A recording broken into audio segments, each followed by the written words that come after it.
some of the options that we have within the law to be able to make sure that our resources are used prudently. One of those is matters to do with the whistle-blowing mechanisms and the laws that need to be passed to make sure that our resources are produced and are spent well. To have this discussion on the need to have that law in place is Elizabeth Duya, Programs Coordinator, Transparency International. Karibu sana. And we also have Dennis Mbao, Impact and Communications Liaison at Amwick, as we have this discussion. And I shall just start with you. Ladies, go first. Don't worry.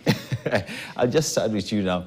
As we talk about matters to do with the proper use of our resources and the options that are there, whistleblowing tends to be one of the critical means that that do exist for someone to say, hey, there is a problem here and we need action to be taken. In terms of the law, just how soon do we need this law in place? Thank you so much. I think one of the conversations that we need to be having is on matters whistleblowing. And how soon do we need the law? We needed it as soon as yesterday, because we look at the conversations around public finance management, we look around corruption, and also now the role of whistleblowers in the fight against corruption. And we know that corruption thrives in secrecy. So whistleblowers actually play a very critical role in terms of unearthing corruption deals and ethical conduct, and looking at the nation in terms of where we are in the fight against corruption.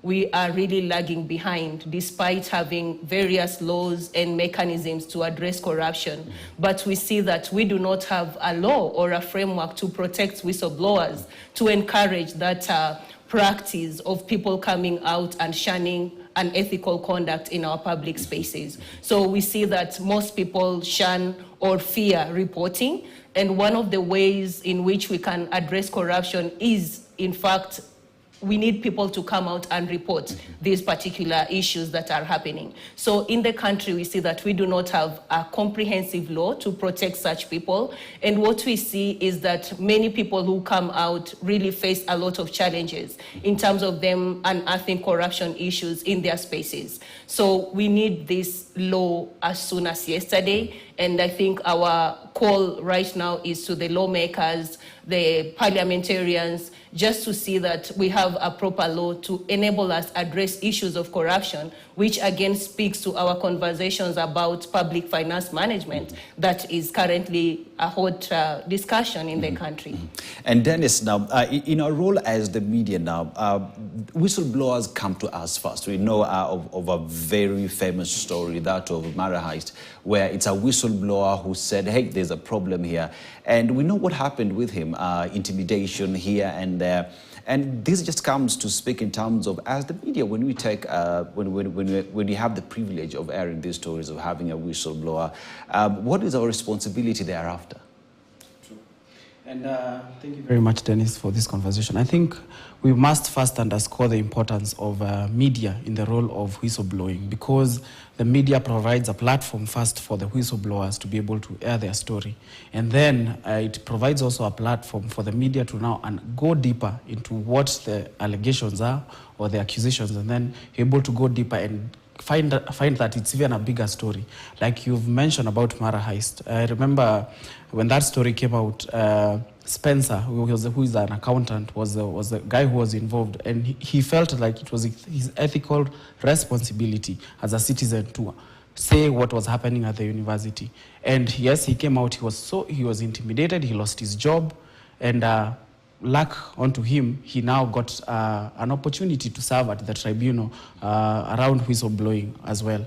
So there are very many cases in the world. You can look at even the Pandora papers that have come out. They have been unearthed by journalists. You can look at even what brought down President Nixon around the Watergate scandal. It was a whistleblower who sent out information around that. If you look at even the recent case about about the fake fertilizer scandal. What started was an investigative story done by African Censored, and where they had to protect even the whistleblower. They did not show, and even upon intimidation by the government and many other agencies to reveal the source, they declined to name that source, because we don't have, as Elizabeth has said, we don't have a mechanism that is able to protect those whistleblowers. And for us as the media, even as we get these good stories that we're able to investigate and report on, we need to first of all have a buffer to protect these people who come out. And even if you look at what is happening around in the country right now, we need to see how can, even as we air stories, are we providing and protecting, are we providing a platform for these Gen Z people to speak about the issues that are happening in the country around what Elizabeth has said about fraud, wastage, abuse, and public finance management. Are they being given a platform where they can be protected? Because we have seen there are many cases coming up of intimidation, others have been abducted, and these are issues that we need to have an open conversation about. And Elizabeth, now here's a question where in terms of public resource management, not only just in Kenya, but across the world pretty much, is a very thorny issue. And someone would think or assume that that would be any government's role in making sure that anyone who is out there to unearth corruption is given priority at the highest seat, which then brings the question, if they are important people to make sure that our taxes are spent in a good way, that schools are built, hospitals are put in place, why would any government be slow at putting in place this mechanism, protecting that whistleblower that you need for proper management of public funds? Thank you so much. There are various reasons why governments would be slow in putting up whistleblower protection or just maybe mechanisms to address corruption. And one of the reasons is that probably they themselves are corrupt. So you would want to actually further corruption deals within these spaces, because the role of a whistleblower is to unearth the corruption issues. So one of the reasons, the major reason, is that maybe governments of the day are also corrupt, and they would want to further these corruption deals or corruption issues within these spaces. So that would actually make them slow to actually put in mechanisms that protect these whistleblowers.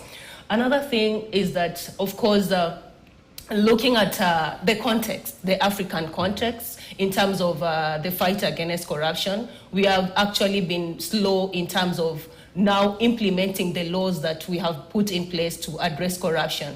So looking at us is that probably we are not really ready to address corruption, in as much as we look at corruption as something that actually affects us in terms of development and service delivery. But it will be that we have not prioritized actually the fight against corruption, then to address our issues as Africans or as Kenyans maybe to address matters corruption. Mm-hmm.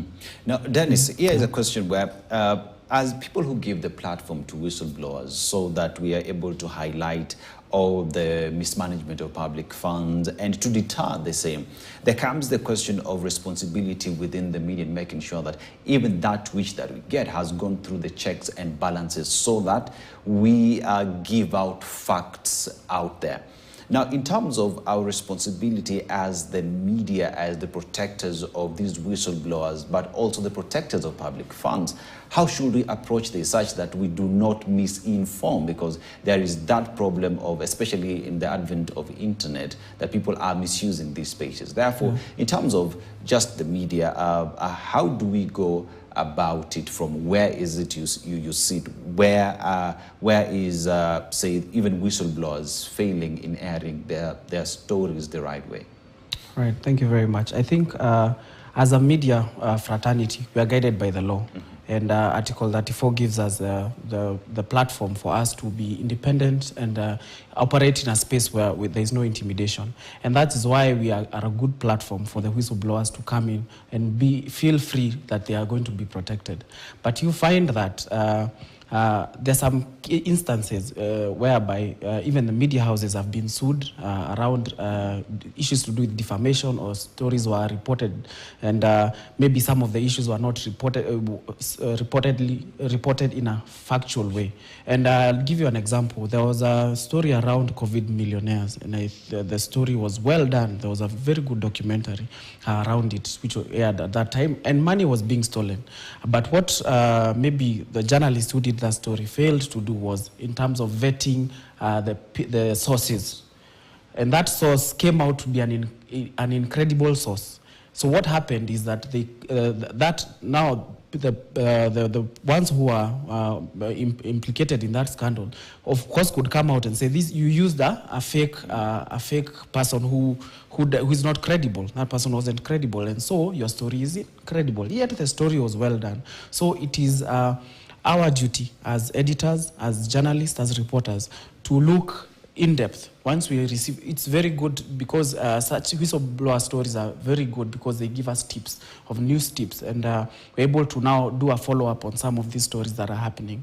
But now is when we look at ethical considerations around doing that story, vetting it. The editor looks at it, the reporter looks at it, what are some of the issues around it, and also providing a balanced story such that it's not just the story around the whistleblower. What other areas are being impacted? What population is being impacted by that issue that is being highlighted? So we have to look at it from a 360 point of view, such that the story becomes interesting, it puts people to account, and also provides that platform for such more whistleblowers to come out. Because the more we do stories around whistleblowing that we are featuring, we are unearthing corruption, we are unearthing mismanagement of county and national funds, and even any other, even in the private sector. They are being unearthed. That means then the public is well informed, and other people can come out and feel protected that the media is a safe space for them to air their stories. And Elizabeth, as we speak today, even whistleblowing is happening in the ongoing demonstrations that we're seeing in the country. The youth are coming out and saying, before you even give us the new finance bill, we want you to tell us how you spent the previous budget. How much did we give you? Where has it gone? Please give us the book of accounts. And as we continue to do this, therefore, it is a conversation that Kenyans ought to have at this particular time and moment, even as we push for our leaders to do right by us. Therefore, as we speak to Kenyans, how do we make sure that even when the law to protect them is not there, that they are still able to come out and whistleblow? Thank you so much. I think there are certain things that we can do. First of all, the conversations that are ongoing currently, of course, they relate to whistleblowing, but they go back to our public participation as espoused in the law. How well do we engage the citizens in terms of the decision-making process as espoused in the Constitution of Kenya? We look at Article 10 that says that we need to engage citizens in terms of our engagements in making public policies and, of course, any development process. Another thing, of course, that comes into play is the aspect of access to information. What we are seeing here is that people are not properly informed. People want to be informed. We need the information on what government is doing, how they are doing it, and how then we can plug in to give in our views. Another thing that we need to take care of is that how do we look at public participation? Because it's like maybe our views, what is happening is that our views or the citizens' views are not properly put into consideration. And then now it creates now room for people to come out and of course demonstrate or demand for their rights, of course, again, as espoused in the Constitution. One of the ways in which we can continue to encourage people to come out and of course speak about ills in the society in the absence of laws is that we as maybe civil society organizations, we continue to provide protection schemes for people, because looking at what happens to whistleblowers in the absence of mechanism is that most of them face victimization, of course, loss of job opportunities, and even sometimes death. So as citizens in the Republic of Kenya or as civil society organizations, one of the things that we do and we can continue doing is provide protection to people who are actually coming out. Of course, the other thing is to, of course, encourage people to show courage in terms of coming out to address such issues. The other thing is continuous engagements or advocacy for the implementation of already the existing laws. We have some laws that speak to whistleblowing in Kenya, but we continue to advocate for fast tracking of the enactment of whistleblower protection, owing to the role that whistleblowers then play in the fight against corruption. Mm-hmm. And Dennis, now with this law not being in place, therefore there is the responsibility and the need for the people to also get out and say, hey, we need this law in place so that we're also able to play our role as patriots and as people who are in charge of how their finances are being spent. Now here's a question of how then do we engage Kenyans and tell them that, hey, A, B, C, D is needed in the law. Your public participation is required for this law to be put in place. And also just communicate to our leaders in making sure that this law is in place because it is in turn for the public good. Yeah, very true. And as media, we must remember that we owe the society. We represent the society. We are a representation of what the society is. And so we have a duty to showcase what is happening transparently and without bias. And so we provide a platform. And even as we speak about even the Gen Zs and the ongoing discussions around fiscal accountability, we have seen across this period, we've seen so many media stations, you included, you've brought in Gen Z, people who are leading at the forefront, the ones who are involved, content creators, to just speak from their perspective about what is happening. And also you're giving also the platform to politicians who are speaking, why are we voting yes, why are we voting no? And that's the role of the media, to provide that platform for sober discussions to be had. And we have a role as the media to ensure that continues to happen. And so even as we look at the protection of whistleblowers, I think the law we are talking about is the whistleblowers bill. It was put up in 2023, and it hasn't gone yet through public participation and also being tabled in Parliament. So it's still at, I think, that Attorney General's office. So this is a conversation that we need to now fast track. How can we, even as CSOs, as media, call out the duty bearers that we have effective measures that are being put into place to protect the whistleblowers. But for now, when we look at, I'm just imagining myself, maybe I'm a whistleblower, because you have to weigh the do's, the cons and the pros as you come out, because you're risking your life, your family, and things like that, your career, and you may never get employed again, because we've seen even your life. Yeah. So maybe that's why we have, at least we have investigative journalists who can feature that story. You don't need to be there. You can maybe, there are confidential information and maybe some that are not confidential. Maybe if you come up with a confidential information that might lead you into trouble, that you are the one who was responsible for such documents, you can find yourself being prosecuted.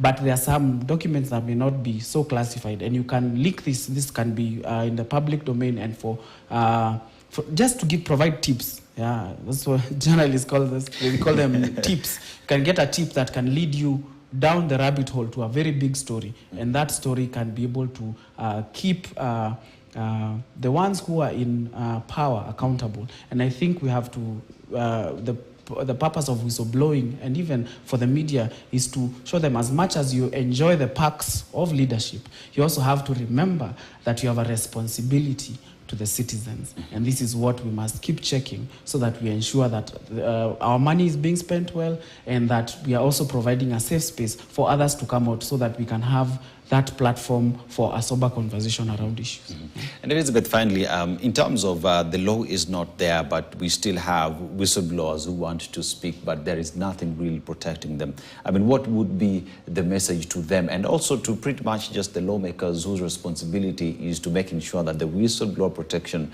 law is in place? Thank you. So first of all, maybe let me just give a clarification in terms of the law.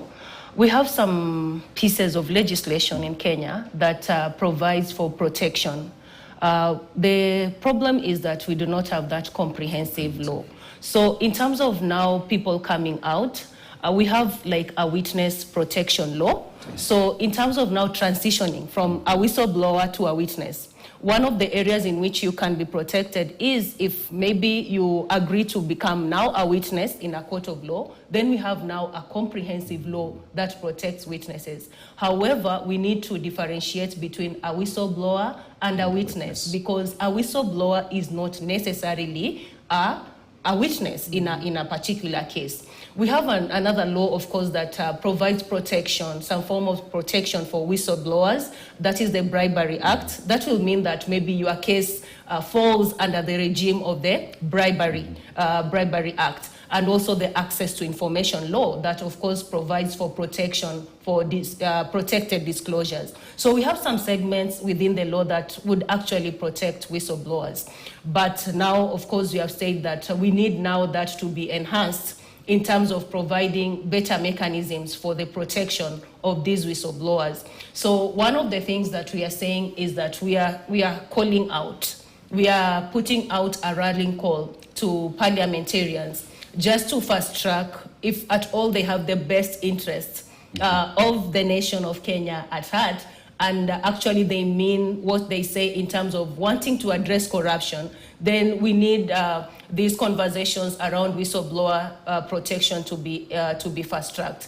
We currently have like 2 bills that were proposed by members of parliament, and of course the conversations are ongoing in terms of now actualizing these bills, the Witness Protection Bill 2023, into now a law. So those conversations are ongoing. I know there are groups that have been rallying or pushing for the fast tracking of this particular legislation. So we are just saying that this needs to be fast tracked because, of course, if you look at our performance in corruption, the Transparency International Corruption Perception Index recently that was released indicated that we were at number 31. I mean, a score of 31 out of 100. So that already indicates that we are performing poorly in the fight against corruption. Looking at the Ethics and Anti-Corruption Survey report that also was recently released, it indicated that majority of citizens fear